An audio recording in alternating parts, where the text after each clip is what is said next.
हर साल आश्विन माह के शुक्ला पक्ष की चतुर्दशी तिथि के अगले दिन शरद पूर्णिमा का पर्व मनाया जाता है। इस साल शरद पूर्णिमा का पावन पर्व 16 अक्टूबर को मनाया जाएगा।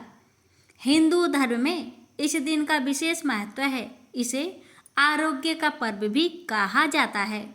धार्मिक मान्यताओं के अनुसार इस दिन चंद्रमा 16 कलाओं से पूर्ण होकर रात भर अपनी किरणों से अमृत वर्षा करता है।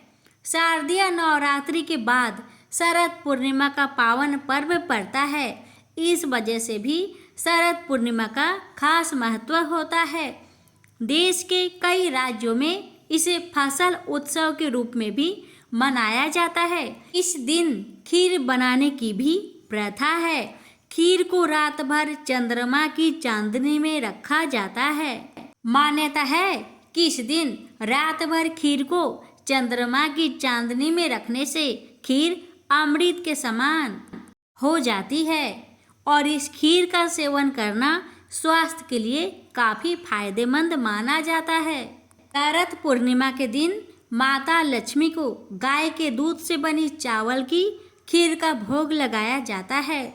माता को पीले या सफेद रंग की मिठाइयाँ का प्रसाद लगाया जाता है। मान्यता है कि इस दिन रात भर खीर को चंद्रमा की चांदनी में रखने से खीर अमृत के समान हो जाता है। इस खीर को बनाने के लिए आपको चावल, गाय का दूध, चीनी, इलायची पाउडर की आवश्यकता होती है। अब आइए भक्तों, हम जानते हैं शरद पूर्णिमा 2024 की डेट और शुभ मुहूर्त के बारे में। पंचांग के अनुसार आश्विन माह के पूर्णिमा तिथि की शुरुआत 16 अक्टूबर को रात्रि 8:40 पर होगी। वहीं इस तिथि का समापन अगले दिन यानी 17 अक्टूबर को शाम को 4:55 पर होगा।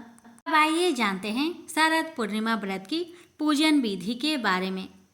शरद पूर्णिमा के दिन सुबह उठकर स्नान आदि कर ले। घर के मंदिर को साफ करके माता लक्ष्मी और श्री हरि के पूजन की तैयारी कर ले। इसके लिए एक चौकी पर लाल या पीले रंग का वस्त्र बिछाए। इस पर माता लक्ष्मी और विष्णु जी की मूर्ति स्थापित करें। शरद पूर्णिमा में माता लक्ष्मी का पूजन किया जाता है। उनके 8 रूप हैं, जिनमें धन लक्ष्मी, धान्य लक्ष्मी, राज लक्ष्मी, वैभव लक्ष्मी, ऐश्वर्य लक्ष्मी, संतान लक्ष्मी, कमला लक्ष्मी एवं विजय लक्ष्मी है। अब आइए भक्तों, हम श्रवण करेंगे शरद पूर्णिमा की पावन कथा। इस कथा के श्रवण मात्र से ही हर मनोकामना पूर्ण हो जाती है। कथा को बड़े ही श्रद्धा प्रसन्नचित मन से पूरा अवश्य सुनिएगा। व्रत के दौरान कथा को अधूरा ना छोड़े। व्रत का पूर्ण फल पाने के लिए कथा को पूरा अवश्य सुनिएगा। प्रेम से बोलिए श्री हरि लक्ष्मी नारायण भगवान जी की जय। नारद पुराण में शरद पूर्णिमा का उल्लेख मिलता है, जो कि हिंदू धर्म के प्रमुख पुराणों में से एक है। इसमें शरद पूर्णिमा के विशेष महत्व का वर्णन किया गया है। नारद पुराण के अनुसार शरद पूर्णिमा की रात को चंद्रमा अपनी 16 कलाओं से परिपूर्ण होता है और यह दिन देवताओं के लिए अत्यंत शुभ माना गया है।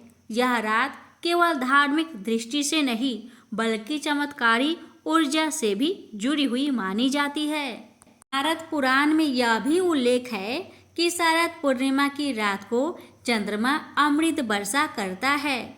इस रात चंद्रमा का विशेष प्रभाव होता है और उसकी किरणें में अद्भुत ऊर्जा होती है, जो स्वास्थ्य और समृद्धि के लिए लाभकारी मानी जाती है। इसलिए कई लोग इस दिन खीर बनाकर उसे चंद्रमा की किरणों में रखते हैं और अगले दिन इसका सेवन करते हैं। यह परंपरा शारीरिक और मानसिक स्वास्थ्य के लिए लाभकारी मानी जाती है। शरद पूर्णिमा के दिन विशेष रूप से देवी लक्ष्मी और भगवान विष्णु की पूजा की जाती है। इस दिन व्रत रखना भी शुभ माना जाता है। व्रत करने वाले श्रद्धालु रात भर जागकर भजन कीर्तन करते हैं और देवी लक्ष्मी से समृद्धि और सौभाग्य की कामना करते हैं। नारद पुराण के अनुसार इस दिन किया गया दान भी अत्यंत फलदायी होता है और व्रत रखने से मनुष्य के पाप समाप्त होते हैं। नारद पुराण में एक प्रसिद्ध कथा का उल्लेख है जिसके अनुसार शरद पूर्णिमा की रात को देवी लक्ष्मी और भगवान विष्णु का मिलन हुआ था। इस दिन भगवान विष्णु ने लक्ष्मी जी से कहा कि इस दिन जो भी व्यक्ति उनकी पूजा करेगा उसे कभी आर्थिक संकट का सामना नहीं करना पड़ेगा। इस कथा के अनुसार यह दिन प्रेम, विश्वास और भक्ति का प्रतीक है। एक साहूकार की 2 पुत्रियां थी। दोनों पुत्रियां पूर्णिमा का व्रत रखती थी, परंतु बड़ी पुत्री विधि पूर्वक पूरा व्रत करती थी, जबकि छोटी पुत्री अधूरा व्रत ही किया करती थी। परिणाम स्वरूप साहूकार के छोटी पुत्री की संतान पैदा होते ही मर जाती थी। उसने पंडितों से अपने संतानों के मरने का कारण पूछा तो उन्होंने बताया कि पहले समय में तुम पूर्णिमा का अधूरा व्रत किया करती थी, जिस कारण बस तुम्हारी सभी संतानें पैदा होते ही मर जाती है। फिर छोटी पुत्री ने पंडितों से इसका उपाय पूछा तो उन्होंने बताया कि यदि तुम विधि पूर्वक पूर्णिमा का व्रत करोगी तब तुम्हारे संतान जीवित रह सकते हैं। साहूकार की छोटी कन्या ने उन भद्रजनों की सलाह पर पूर्णिमा का व्रत विधि पूर्वक संपन्न किया। फलस्वरूप उसे पुत्र रत्न की प्राप्ति हुई, परंतु वह शीघ्र ही मृत्यु को प्राप्त हो गया। तब छोटी पुत्री ने उस लड़के को पीढ़े पर लिटवाकर ऊपर से कपड़ा ढक दिया। फिर अपनी बड़ी बहन को बुलवा कर ले आई और उसे बैठने के लिए वही पीढ़ा दे दिया। बड़ी बहन जब पीढ़े पर बैठने लगी तो उसका घाघरा उस मृत बच्चे को छू गया। बच्चा घाघरा छूते ही रोने लगा। बड़ी बहन बोली, तुम तो मुझे कलंक लगाना चाहती थी, मेरे बैठने से तुम्हारा यह बच्चा मर जाता। तब छोटी बहन बोली, बहन तुम नहीं जानती, ये तो पहले से ही मरा हुआ था, तुम्हारे भाग्य से ही फिर से जीवित हो गया है, तेरे पुण्य से ही यह जीवित हुआ है। इस घटना के उपरांत ही नगर में उसने पूर्णिमा का व्रत करने का ढिंढोरा पिटवा दिया। प्रेम से बोलिए लक्ष्मी माता की जय, विष्णु भगवान की। प्राचीन काल की बात है। उज्जैन नगर में तितिछु नाम का एक कृषक ब्राह्मण रहता था। उसके परिवार में एक पत्नी, 2 पुत्र तथा एक पुत्री थी।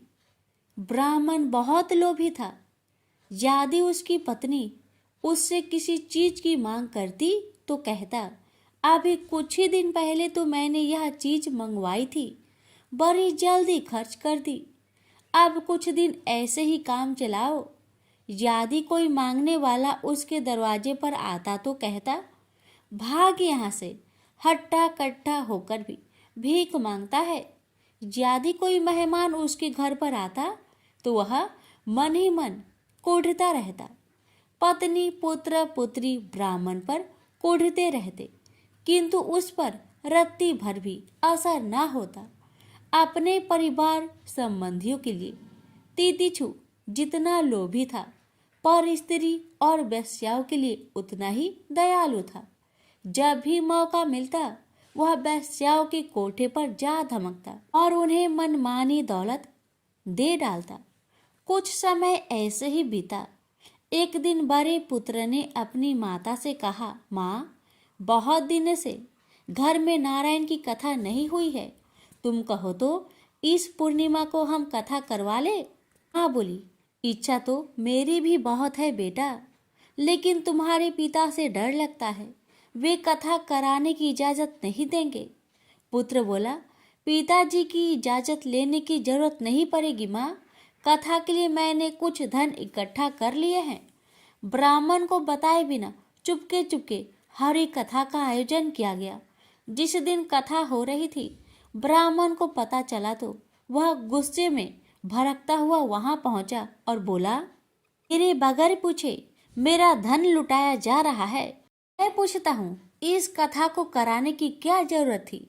पुत्र बोला, यह आयोजन मैंने अपने पैसे जोड़ जोड़ कर किया है पिताजी, इसमें आपका एक भी पैसा नहीं लगा है।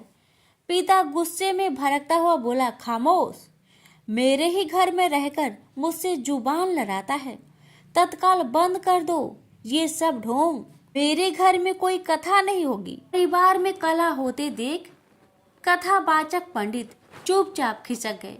कथा आयोजन अपूर्ण ही रह गया।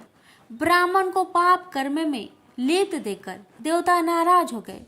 इंद्र, अग्नि आदि ने विचार विमर्श किया। अग्निदेव बोले, तितिक्षु की पाप अपनी पराकाष्ठा पर पहुंच चुके हैं, उसे दंड देना बहुत जरूरी है। क्यों न उसका समस्त धन नष्ट कर दिया जाए, क्योंकि धन के बल पर ही वह अनाचार कर रहा है। इंद्र बोले, लेकिन अग्निदेव, उसका पूरा परिवार भगवान पर अटूट श्रद्धा रखता है, कहीं ऐसा ना हो कि तितिक्षु को दंड देते समय उन्हें भी कुछ कष्ट हो। अग्निदेव बोले, ऐसा नहीं होगा। मैं आज ही ब्राह्मणी के मन में ऐसी बात बैठा देता हूँ कि वह परिवार समेत अपने मायके चली जाएगी। जब ब्राह्मण अकेला रह जाएगा तो उसे दंड देना आसान होगा। अग्निदेव ने ब्राह्मणी के मन में ऐसी धारणा बैठा दी कि वह अपने बच्चों के साथ लेकर दूसरे ही दिन मायके चली गई। ब्राह्मण परिवार के जाते ही दूसरे दिन तितिक्षु का एक घनिष्ठ मित्र उसके पास पहुंचा और बोला, मित्र, एक अत्यंत आवश्यक कार्य से मुझे तुम्हारे पास आने की जरूरत पड़ गई। मुझे कुछ धन की आवश्यकता है, कुछ ही दिनों में मैं लौटा दूंगा। ब्राह्मण ने अपनी जमा पूंजी में से आधा धन अपने दोस्त को दे दिया, जो उसने कभी वापस नहीं किया। फिर एक दिन वह वैश्य के कोठे पर आग रंग की महफिल में व्यस्त था। कुछ चोर उसके घर में घुसे और उसका बाकी धन लूट कर चले गए। वह जब घर लौटा तो चोरी हुई देखकर अपना सिर पीटने लगा। कोई भी पड़ोसी उसकी मदद या उसे दिलासा देने उसके पास तक नहीं फटका, तो आपस में खुसर फुसर करने लगे।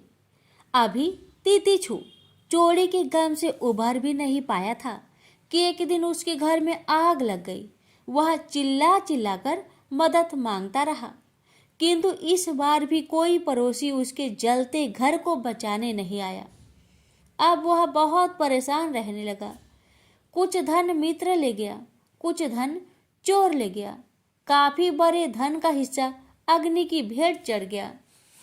एक दिन राजा के 2 सैनिक उसके पास पहुंचे और बोले, तितिक्षु, तुम पर आरोप है कि तुमने कई साल से राजा का कर नहीं चुकाया है, इसलिए राजा ने तुम्हें दरबार में बुलाया है। सैनिक तितिक्षु को लेकर राज दरबार में पहुंचे। राजा ने उसका अपराध सुनाया और कर न देने का कारण उसकी संपूर्ण संपत्ति को कुर्क करने का आदेश देते हुए कहा, इसकी सब संपत्ति कुर्क करके इसे शहर से बाहर निकाल दिया जाए, ताकि अन्य सभी कर चोरों को सबक मिले। तितिक्षु मारा मारा फिरने लगा। उसकी दाढ़ी बढ़ाई, कपड़े फटकर तार तार हो गए। वो जहां भी जाता बच्चे उसे पागल समझकर उस पर पत्थर मारते। अंत में जब वह बहुत बेहाल हो गया तो भूखे प्यास से व्याकुल होकर एक पुराने से मंदिर में पहुंचा। पुजारी ने उसे शरण दी। पुजारी बोला, तुमने जरूर पाप कर्म किए हैं, तभी तो तुम्हें ऐसी दरिद्रता का जीवन व्यतीत करना पड़ रहा है। तितिक्षु बोला, तो अब मैं क्या करूं, आप ही बताएं। पुजारी बोला, यदि तुम सच्चे हृदय से अपने पापों का प्रायश्चित करोगे तो प्रभु तुम्हारी अपराध क्षमा कर देंगे। तुम फिर से अपना जीवन सुखमय व्यतीत कर सकोगे। उसी दिन से तितिक्षु ने अपना जीवन भगवान विष्णु के स्मरण में व्यतीत करना आरंभ कर दिया। हरि नाम स्मरण से उसके चेहरे पर ज्ञान की एक नई चमक आ गई। अब वह नित्य लोगों को बुलाकर उन्हें हरि कीर्तन सुनाता और उन्हें नेक कार्य करने की सलाह देता। फिर एक दिन जब वह अपने नगर लौटा तो परिवार और उसके परिचित व्यक्तियों ने उसका भरपूर स्वागत किया तथा सम्मान दिया। जब उसका अंत समय आया तो स्वर्ग से उसे लेने देवदूत आए तथा उसे दिव्य रथ में बैठाकर स्वर्ग ले गए। इस तरह भगवान विष्णु की महिमा से पापी तीर्थोचु का उद्धार हो गया। प्रेम से बोलिए लक्ष्मी नारायण की जय। एक बार देवराज इंद्र देवगुरु बृहस्पति के साथ भगवान शिव का दर्शन करने कैलाश गए। महादेव ने दोनों की परीक्षा लेनी चाहिए, इसलिए रूप बदलकर अवधूत बन गए। उनके शरीर पर कोई वस्त्र न था। उनका शरीर जलती हुई अग्नि के समान धधक रहा था और अत्यंत भयंकर नजर आते थे। अवधूत दोनों के रास्ते में खड़े हो गए। इंद्र ने एक विचित्र पुरुष को रास्ते में खड़े देखा तो चौंके। इंद्र को देवराज होने पर गर्व घेरने लगा। उन्होंने उस भयंकर पुरुष से पूछा, तुम कौन हो? भगवान शिव अभी कैलाश पर विराज रहे हैं या कहीं भ्रमण पर है? मैं उनके दर्शन के लिए आया हूँ। इंद्र ने कई प्रश्न किए, लेकिन वह पुरुष योगियों के समान मौन ही रहे। इंद्र को लगा कि एक साधारण प्राणी उनका अपमान कर रहा है। उनके मन में देवराज होने का अहंकार उपजा, जो क्रोध में बदल गया। इंद्र ने कहा, मेरे बराबर अनुरोध करने पर भी तू कुछ नहीं बोलकर मेरा अपमान कर रहा है। मैं तुझे अभी दंड देता हूँ। ऐसा कहकर इंद्र ने वज्र उठा लिया। भगवान शिव ने वज्र को उसी समय अस्तंभित यानी जड़ कर दिया। इंद्र की बाह अकड़ गई। भगवान अवधूत क्रोध से लाल हो गए। बृहस्पति उनके चेहरे पर आई क्रोध की ज्वाला को देखकर समझ गए कि ऐसा प्रचंड स्वरूप महादेव के अतिरिक्त किसी का नहीं हो सकता। बृहस्पति शिव स्तुति गाने लगे। उन्होंने इंद्र को भी महादेव के चरणों में लेटा दिया और बोले, प्रभु, इंद्र आपके चरणों में पड़े हैं, आपके शरणागत है। आपके ललाट से प्रकट अग्नि इन्हें जलाने को बढ़ रही है। हम शरणागतों की रक्षा करें।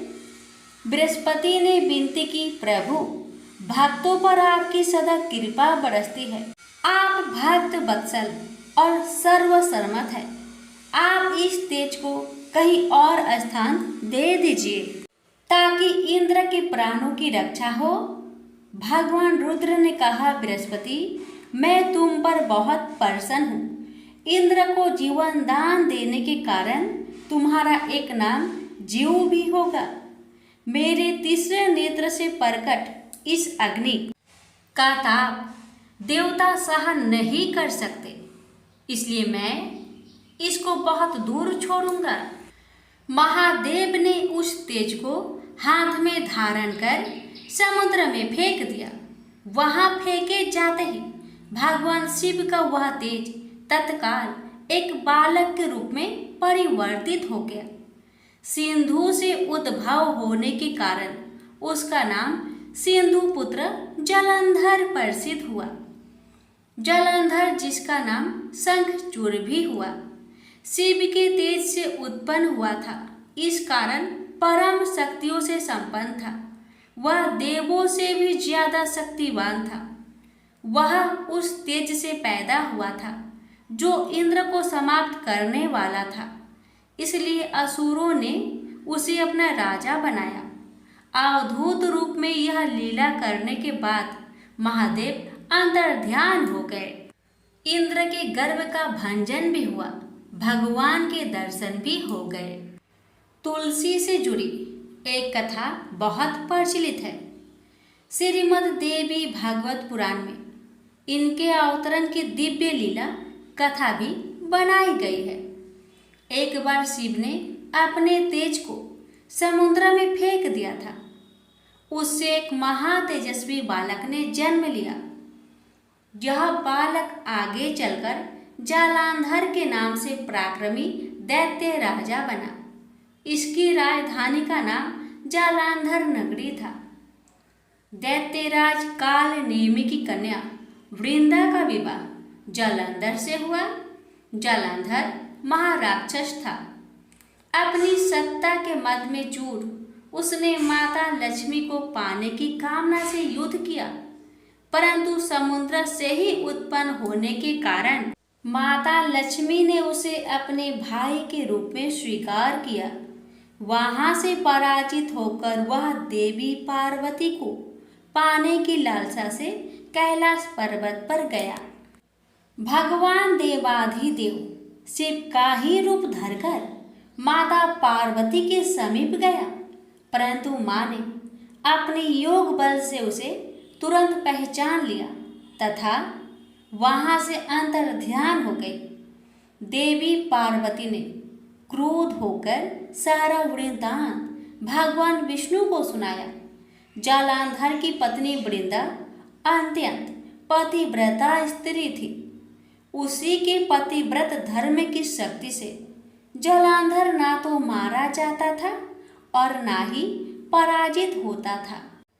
इसलिए जालंधर का नाश करने के लिए वृंदा के पतिव्रत धर्म को भंग करना बहुत जरूरी था।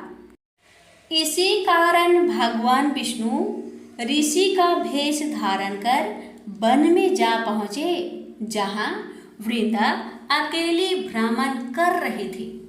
भगवान के साथ दो मायावी राक्षस भी थे, जिन्हें देखकर वृंदा भयभीत हो गई। ऋषि ने वृंदा के सामने पल में दोनों को भस्म कर दिया।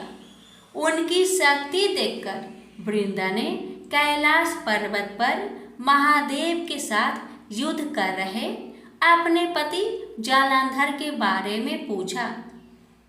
ऋषि ने अपनी माया जाल से दो बानर प्रकट किए। एक बानर के हाथ में जालंधर का सिर था तथा दूसरे के हाथ में धर। अपने पति की यह दशा देखकर वृंदा मूर्छित होकर गिर पड़ी। होश में आने पर उन्होंने ऋषि रूपी भगवान विष्णु से विनती की कि वह उसके पति को जीवित करे। भगवान ने अपनी माया से पुनः जालंधर का सिर धड़ से जोड़ दिया, परंतु स्वयं भी वह उसी शरीर में प्रवेश कर गए। वृंदा को इस छल का जरा आभास न हुआ। जालंधर बने भगवान के साथ वृंदा पतिव्रता का व्यवहार करने लगी, जिससे उसका अस्तित्व भंग हो गया। ऐसे होते ही वृंदा का पति जालंधर युद्ध में हार गया। इस सारी लीला का जब वृंदा को पता चला तो उसने क्रोध होकर भगवान विष्णु को शीला होने का श्राप दे दिया तथा स्वयं सती हो गई। जहाँ वृंदा भस्म हुई वहाँ तुलसी का पौधा उगा। भगवान विष्णु ने वृंदा से कहा, हे वृंदा, तुम अपने अस्तित्व के कारण मुझे लक्ष्मी से भी अधिक प्रिय हो गई हो। अब तुम तुलसी के रूप में सदा मेरे साथ रहोगी। जो मनुष्य भी मेरे शालिग्राम रूप के साथ तुलसी का विवाह करेगा, उसे इस लोक और परलोक में विपुल यश प्राप्त होगा। जिस घर में तुलसी होती है वहाँ यम के दूत भी असमय नहीं जा सकते। गंगा व नर्मदा के जल में स्नान तथा तुलसी का पूजन बराबर माना जाता है। चाहे मनुष्य कितना भी पापी क्यों न हो, मृत्यु के समय जिसके प्राण मंजरी रहित तुलसी और गंगा जल मुख में रखकर निकल जाते हैं, वह पापों से मुक्त होकर बैकुंठ धाम को प्राप्त होता है। जो मनुष्य तुलसी व आंवले की छाया में अपने पितरों का श्राद्ध करता है, उसके पितर मोक्ष को प्राप्त हो जाते हैं। उसी दैत्य जालंधर की यह भूमि जालंधर नाम से विख्यात है। सती वृंदा का मंदिर मोहल्ला कोट किशनचंद में स्थित है। कहते हैं इस स्थान पर एक प्राचीन गुफा थी जो सीधी हरिद्वार तक जाती थी। प्रेम से बोलिए जय श्री हरि। तुलसी मैया की जय, लक्ष्मी नारायण की जय। एक बार गणेश जी एक बहुत सुंदर गांव से गुजर रहे थे। इस गांव के खेत हरे भरे थे। सुबह का समय था।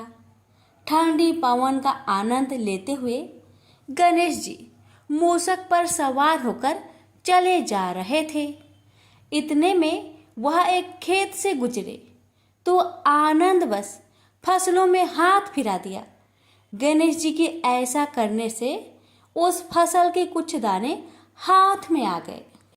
अब गणेश जी को पछतावा हुआ कि उन्होंने तो चोरी कर ली।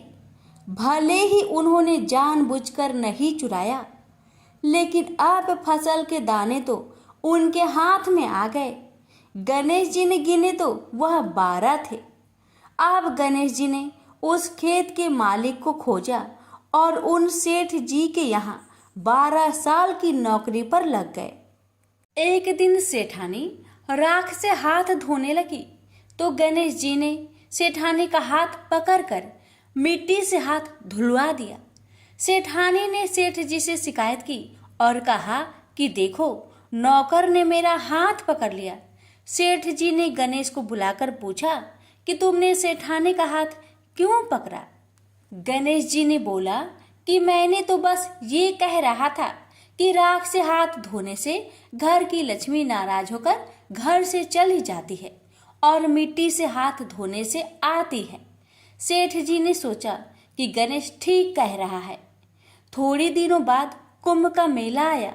सेठ जी ने कहा, गणेश, सेठानी को कुंभ के मेले में स्नान करा कर ले आओ। सेठानी किनारे पर बैठकर नहा रही थी तो गणेश जी उनका हाथ पकड़कर आगे डुबकी लगवा लाए। घर आकर सेठानी ने सेठ से कहा कि गणेश ने तो मेरी इज्जत ही नहीं रखी और इतने सारे आदमियों के बीच में मुझे घसीटकर आगे पानी में ले गए। तब सेठ जी ने गणेश जी से पूछा कि ऐसा क्यों किया? तो गणेश जी ने कहा कि सेठानी किनारे बैठकर गंदे पानी से नहा रही थी तो मैं आगे अच्छे पानी में डुबकी लगवा कर ले आया। इससे अगले जन्म में बहुत बड़े राजा और राजपाट मिलेगा। सेठ जी ने सोचा कि गणेश ठीक कह रहा है। एक दिन घर में पूजा पाठ हो रही थी, हवन हो रहा था। सेठ जी ने गणेश को कहा कि जाओ सेठानी को बुलाकर ले आओ। गणेश सेठानी को बुलाने गए तो सेठानी काली चुनरी ओढ़कर चलने लगी तो गणेश जी ने काली चुनरी फाड़ दी और कहा कि लाल चुनरी ओढ़ के चलो। सेठानी नाराज होकर सो गई। सेठ जी ने आकर पूछा, क्या बात है? तो सेठानी बोली कि गणेश ने मेरी चुनरी फाड़ दी। सेठ जी ने गणेश को बुलाकर बहुत डांटा तो गणेश जी ने कहा, पूजा पाठ में काला वस्त्र नहीं पहनते हैं, इसलिए मैंने लाल वस्त्र के लिए कहा।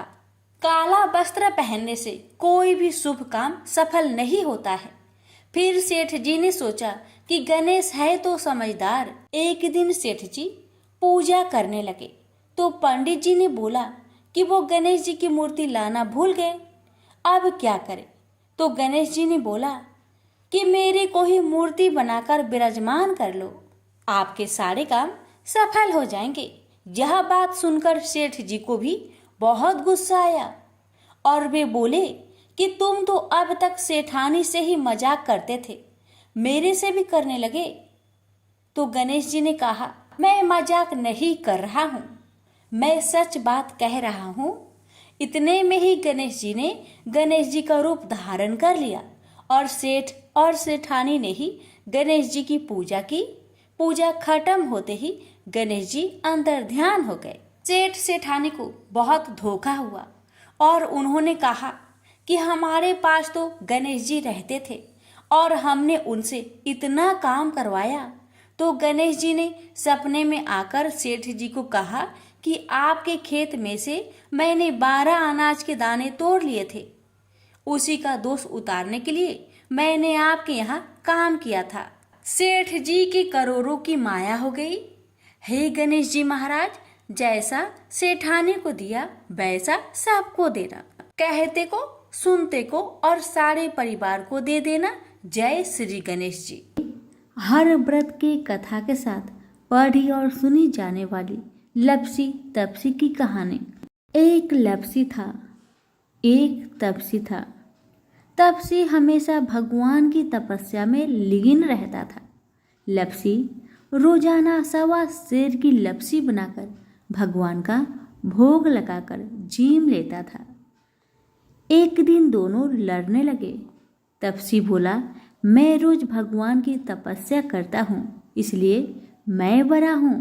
तपसी बोला, मैं रोज भगवान को 1.25 सेर लापसी का भोग लगाता हूँ, इसलिए मैं बड़ा हूँ।